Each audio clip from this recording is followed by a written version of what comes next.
So I'm going to continue talking about this Goku has no character arc thing because I feel like I'm starting to teach people what literary analysis actually is. And while some people won't necessarily get it, that is the point of my videos, tangential learning. It always has been. So a lot of times when I make my videos about Goku not having a character arc, people will post stuff like this. This user posted a multi-post comment about Goku learning that Gohan doesn't like to fight, and about how stuff like that basically causes the Buu arc. And here's the thing.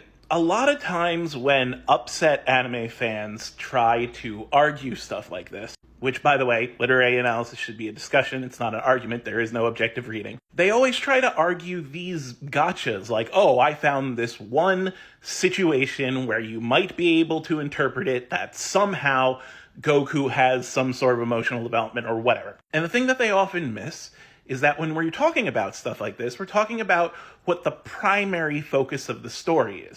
When asking whether or not Goku has a character arc, what you're asking is he primarily tested internally or externally? When you read or watch Dragon Ball Z or Super or the original Dragon Ball, which the original Dragon Ball probably has your best argument, but still, when you watch it, do you see the character of Goku primarily going through external physical challenges or internal emotional and moral challenges? Now, you mentioned the Buu arc, so let's talk about the Buu arc. When you watch the Buu arc, do you walk away from that saying that one of the primary story focuses was how Goku evolved internally?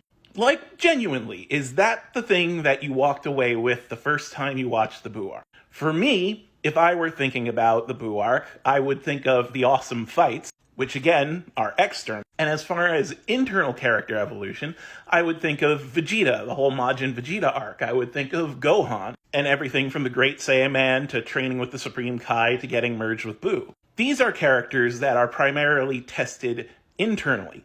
Gohan's sense of duty is tested, and Vegeta's moral and personal identity as the Prince of all Saiyans is tested.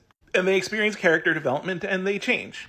And if we're talking flat arcs, you could look at the Supreme Kai himself, whose internal moral compass never changes, but is tested as more and more possibly insurmountable challenges face him, especially when it comes to how he interacts with mortals and the actions of his ancestors. His character arc is flat. He starts and ends in the same place, but is internally tested. Goku really is not internally tested, primarily, as far as I see. Yes, you could always go into like the tiny minutia of any series and say, oh, there was some emotional development here, there was some emotional conflict here, because stories are complex and usually have lots of competing plot lines. But was Goku's internal conflict one of the primary conflicts in the Buu arc? I would say no.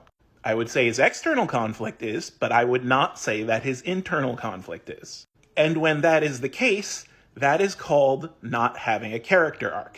It's not an insult, it's just saying that this character is not experiencing the arc of development. Instead, this character is a rock. It's there to basically weather the storm of the physical challenges that come from outside him. I keep bringing this up because a good example of this is Indiana Jones. It's one that has been cited in a lot of different literature talking about what having no character arc means. Indiana Jones does experience emotional development, but it's not the primary focus of his stories. The primary focuses of the Indiana Jones stories are the physical challenges that Indy ends up overcoming. He is a great character, well written, but the primary way that he interacts with the world is through external physical conflict, not internal moral conflict. Even though he does experience some internal moral conflict, that's not his primary purpose. So when people say stuff like this, when they say stuff like, oh, remember that one time in that one arc where Goku ended up becoming slightly more proud of Gohan, or remember that one time in that one arc when Goku mentioned blah, blah, blah. If that's not something that people are often talking about when it comes to the major themes of Dragon Ball, then that is not a primary focus of the story. And so you can't gotcha it to try and be like, this proves that Goku has a character arc. It doesn't. That's not how literary analysis works. There's no win or loss here. There's no objective proof here. There's us looking at the major story beats and discussing them. And while I get that there are a lot of people who are trying to defend Goku from something that I don't think is an attack on Goku, that's not how you do it. If you genuinely believe that the Buu saga is about Goku's moral evolution into understanding that Goku doesn't like to fight, then I would like to hear that reading. I would like to hear how you came to that conclusion, from an emotional standpoint, from the point that you originally watched the arc, how you think that interacts with the characters, both internally and sort of like in a cultural setting of what Dragon Ball ends up representing. Why do you think Akira Toriyama would make that the theme, and what use does that theme have when it comes into the greater scope of the work? Because I've said what the use of Goku not having a character arc is. It's that he ends up being a part of the setting, a driving force for the characters around him to grow.